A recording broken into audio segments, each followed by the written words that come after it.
C'est quoi Apiary? Donc début septembre, Stonemaier Games a annoncé Apiary. C'est le premier jeu de Connie Vogelmann. Donc c'est un jeu de placement d'ouvriers sur le thème des abeilles. Le jeu a l'air pas mal. Il a été annoncé par Jamie Stegmaier, donc le créateur de sites de viticulture, de pas mal d'autres jeux assez sympas. Stonemaier Games, c'est donc Side Expedition, c'est Viticulture, Wingspan, c'est pas mal de jeux. Et ici, ils ont annoncé leur dernier jeu de l'année, qui sera Apiary, qui sortira le 4 octobre sur leur site, avec Expedition qui sort fin septembre. Ça fait une période assez chargée pour eux. Apiary, ça a l'air assez cool. Donc c'est un jeu sur le thème des abeilles, des abeilles dans l'espace. Donc en gros, l'humanité a disparu de la planète. On est dans un futur assez lointain. Les abeilles ont évolué et ont évolué technologiquement. Elles ont entrepris l'exploration spatiale et on est en plein dedans. Donc, dans Apiary, c'est un jeu 1 à 5 joueurs qui sortira donc en octobre, où chaque joueur aura un vaisseau qui sera propre à sa faction. Et c'est un placement d'ouvriers, mais également un engine building, parce que l'idée, ce sera de récolter des ressources via ses ouvriers, et ensuite de placer des tuiles sur son vaisseau pour construire son vaisseau, etc. L'idée d'Apiary, qui est un petit peu révolutionnaire, on va dire, c'est que ces ouvriers sont également des dés sur lesquels on va avoir plusieurs valeurs qui vont aller de 1 à 4. Et on voit que certaines actions, par exemple, ne peuvent être faites que pour des ouvriers qui ont 4. L'idée de Apiary, c'est de ne pas avoir d'ouvriers qui bloquent sur les différentes actions, contrairement à la majorité des placements d'ouvriers. Donc le placement d'ouvriers, c'est un type de jeu où on va devoir placer des ouvriers sur différentes actions. On va occuper cet espace et en général, ça va bloquer l'accès aux autres ouvriers.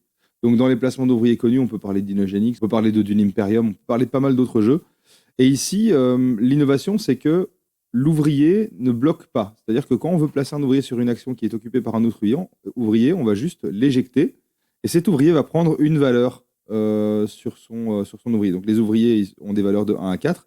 Si il est placé avec une valeur de 1, quand il sera bump de l'action, il va passer à une valeur de 2. Les ouvriers avec une valeur de 4 peuvent réaliser certaines actions que les autres ouvriers ne peuvent pas réaliser. Si un ouvrier qui a une valeur de 4 se fait bumper, à ce moment-là, il va devoir hiberner. Voilà, c'est un petit peu la mécanique de jeu. L'idée, c'est que dans Apiary, on a également un vaisseau qui est commun, qui va devoir explorer l'espace. Et on voit qu'ils ont intégré certaines petites fonctionnalités, on va dire, des abeilles. C'est-à-dire que, par exemple, quand on va explorer, on va récupérer des ressources suite à l'exploration, mais on va également donc, arriver sur une nouvelle planète. Cette planète produit une ressource de base, mais les abeilles ont cette tendance à améliorer l'environnement qui les entoure.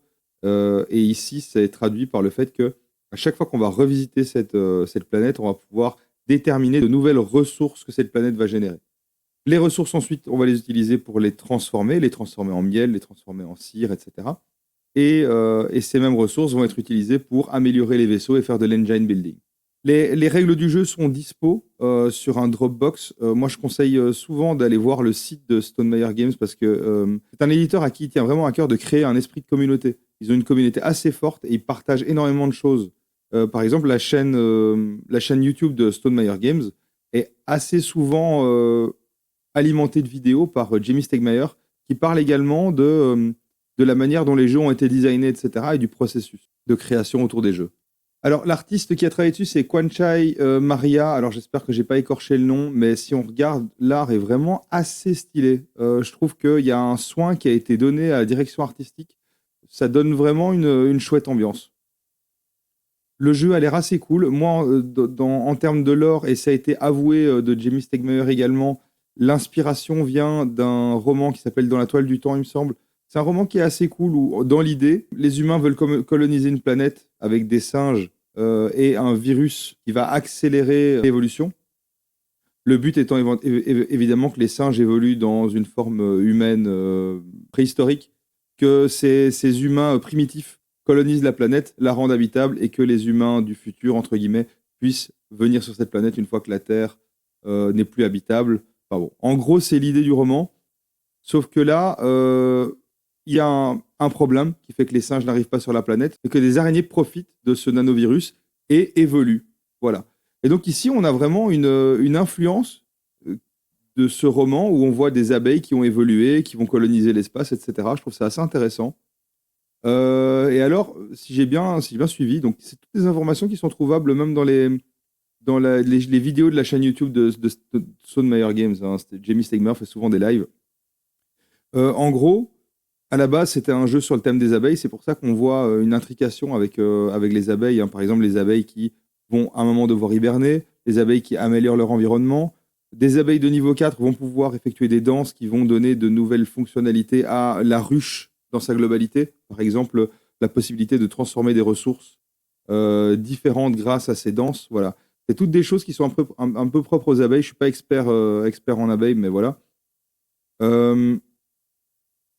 Et en gros, le jeu, à la base, c'était un jeu sur les abeilles, mais il ne voulait pas faire un jeu de placement d'ouvriers d'abeilles parce que ça existe déjà. Et donc, il a ajouté ce twist d'abeilles dans l'espace, inspiré par ce roman. Donc, moi, je trouve que le lore est assez cool. C'est assez séduisant, ces abeilles de l'espace, avec le vaisseau en forme d'abeille qui représente en fait la reine des abeilles, l'exploration, l'amélioration de son propre vaisseau, etc. Ça a l'air cool. J'ai pas encore lu le livre de règles. À nouveau, il est dispo. Je mettrai le lien en description. Il y a pas mal d'infos qui commencent à circuler parce qu'ils ne sont pas avares de communication chez Stonemaier Games. Allez voir leur chaîne YouTube, allez voir leur site. Évidemment, tout est en anglais, c'est pour ça je prends le pli de faire une vidéo qui traduit un petit peu les informations qu'on a aujourd'hui. Le jeu sort en octobre, il sera disponible à l'ESN, mais il sera disponible également en prévente sur le site de Stonemaier à partir du 4 octobre. Je ne sais pas du tout, j'ai pas l'info de qui va le localiser. D'habitude, les jeux Stonemaier Games, c'est de la localisation chez Matago. Donc à voir. J'ai pas trop l'info là de ce côté-là. Peut-être qu'elle est dispo, mais que je l'ai loupé. Voilà. Sur ce, allez checker ça. Et puis Harry, Stonemaier Games, ça a l'air assez cool. Sur ce, des bisous et à la prochaine.